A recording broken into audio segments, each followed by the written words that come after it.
Hi friends, welcome to Appu kitchen. இன்றைக்கி நம்ம என்ன பார்க்க போகிறோம்னா வெண்பொங்கல், சாம்பார், வடை, சட்னி செய்வது எப்படி அதாங்க பார்க்க போகிறோம். ஆனால் வடை வந்து நம்ம செய்யலை, கடையில் தான் வாங்கினோம். மற்றது எல்லாம் நம்ம வீட்டில் செஞ்சோம். வாங்க எப்படி செய்யலான்னு பார்க்கலாம். பாருங்கள், அடுத்து வெண்பொங்கலுக்கு நம்ம அரிசி வந்து அளந்து போட்டுக்கிறலாம். நம்ம இந்த உலக்கில் வந்து 2 உலக்கு நம்ம ஆட் பண்ணிக்கிறோங்க. அரைப்படி அரிசி பாருங்கள், நம்ம வந்து அரைப்படி அரிசி எடுத்துக்கிட்டோம். அதுக்கப்புறம் வந்து நம்ம பாசிப்பருப்பு வந்து ஒரு டம்ளர் வந்து 200 கிராம் இருக்குது, அதை நம்ம ஆட் பண்ணிக்கிறோம். பாருங்கள் ஃப்ரெண்ட்ஸ், நான் வந்து அரிசி வந்து பச்சரிசி சொல்ல மறந்துட்டேன். இந்த பச்சரிசி வந்து நல்லா காமணிரம் நல்லா ஊறிடுச்சு, பருப்பும் அதுவும். நம்ம இந்த பச்சரிசி வந்து நல்லா ஒரு 3 அலசு நல்லா கழுவி வச்சுருக்கேங்க. பாருங்கள் ஃப்ரெண்ட்ஸ், அடுத்து நம்ம வந்து வெண்பொங்கல் வந்து குக்கர்லாம் செய்ய போகிறோம். அதுக்கு தான் நம்ம குக்கர் வச்சுருக்கோம், அடுப்பு பற்ற வச்சு. குக்கர் நல்லா ஹீட் ஆயிடுச்சு. அடுத்து நம்ம நெய் ஆட் பண்ணிக்கலாம். நெய் வந்து நம்ம ஒரு 6-7 டேபிள் ஸ்பூன் ஊற்றிக்கிறோம். நெய் நல்லா ஹீட் ஆயிடுச்சு. அடுத்து நம்ம வந்து பொருள்லாம் ஆட் பண்ணிக்கிடுவோம். நம்ம வந்து ஃபஸ்ட்டு வந்து என்ன போட போகிறோம்னா மிளகு போட போகிறோங்க. மிளகு வந்து ஒரு கைப்பிடி போட்டுக்கிறோங்க. அடுத்து நம்ம ஜீரகம் போட போகிறோம், அது ஒரு கைப்பிடி போட்டுக்கிறோங்க. இது நல்லா பொரியுது. அடுத்து வந்து நம்ம வெள்ளைப்பூடு ஆட் பண்ண போகிறோம். வெள்ளைப்பூடு வந்து சின்ன பூட்டில் வந்து ஒரு 10-15 பூண்டு போடுங்க. அடுத்து பொடிச்சு வதக்கின இஞ்சி அதையும் ஆட் பண்ணிக்கலாம். அடுத்து வெங்காயம் எல்லாத்தையும் மொத்தமாக ஆட் பண்ணிக்காச்சு. நல்லா கிளறி விடுங்க ஒரு 5 நிமிஷத்துக்கு.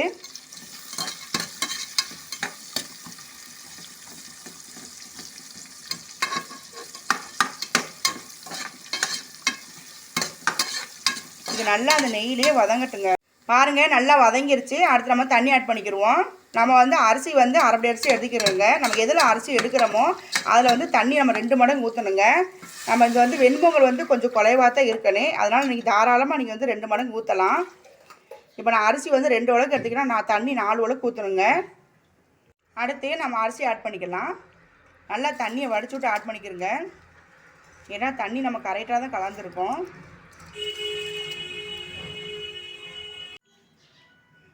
அதுக்கு தேவையான அளவு உப்பு ஆட் பண்ணிக்கிறேங்க. இதை போட்டு நல்லா வந்து கிளறி விட்டுருங்க. பாருங்கள் ஃப்ரெண்ட்ஸ், நம்ம வந்து குக்கரை வந்து நம்ம மூடி வச்சுருக்கோம். அடுப்பை வந்து நீங்கள் ஹைலியே வச்சுக்கிறோங்க. 3 விசிலுக்கு வந்த அப்புறம் நம்ம வந்து சிம்மில் வச்சிடலாம். இது வந்து 3 விசில் வரட்டும், வெயிட் பண்ணி பார்ப்போம்.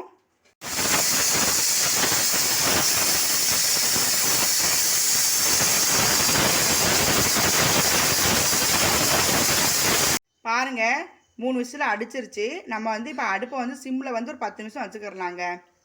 அதுக்கப்புறம் ஓப்பன் பண்ணி பார்ப்போம் எப்படி இருக்குண்டு. பாருங்கள், நல்லா விசிலெலாம் அடங்கிருச்சு. இப்போ ஓப்பன் பண்ண போகிறோம்.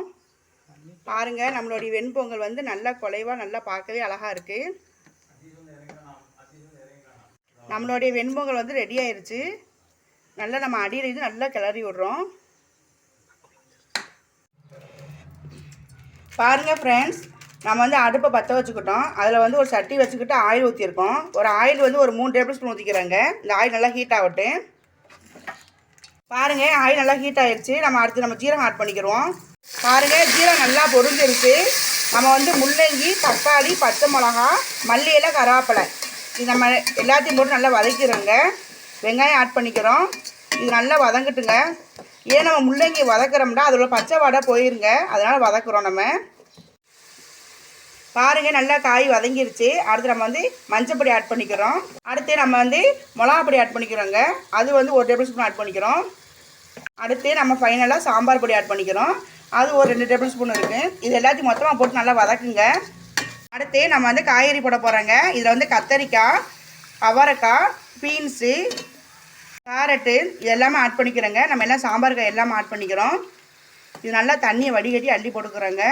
நம்ம காயில் சவுச்சக்காய் போட்டிருக்கோம். அடுத்து ஃபைனலாக உப்பு ஆட் பண்ண போகிறோம். உங்களுக்கு தேவையான உப்பு நீங்கள் ஆட் பண்ணிக்கிறங்க. போட்டுட்டு நல்லா வந்து ஒரு பெரட்டி விடுங்க.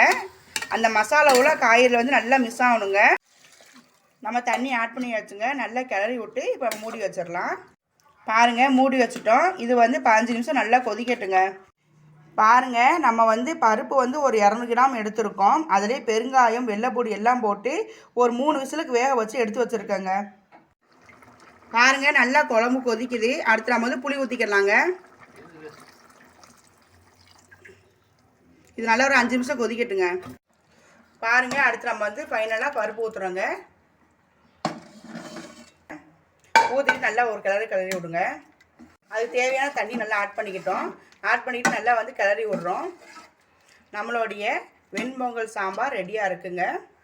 இது ஒரு 2 நிமிஷம் கொதிக்க அடுப்பை ஆஃப் பண்ணிடலாங்க. அதுக்கு நம்ம தேங்காய், இஞ்சி, பூடு, மல்லி இலை இதெல்லாம் ஆட் பண்ணிக்கலாங்க.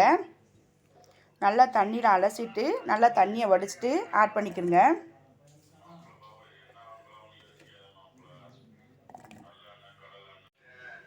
பாருங்கள், நம்ம பொட்டுக்கடலை ஆட் பண்ணிக்கிட்டோம். நம்ம இன்னொரு 3/4 கப் பொட்டுக்கடலை ஆட் பண்ணிக்கிடுவோம். லைட்டாக நம்ம உப்பு சேர்த்து சட்னி அரைச்சிடலாங்க. ஃபைனலாக வந்து உப்பு ஆட் பண்ணிக்கிடுவோம். இதை வந்து நம்ம அரைச்சிட்டு வந்துடலாங்க. பாருங்கள் ஃப்ரெண்ட்ஸ், நம்மளுடைய சட்னி ரெடி ஆயிடுச்சு. நம்மளுடைய தேங்காய் சட்னி.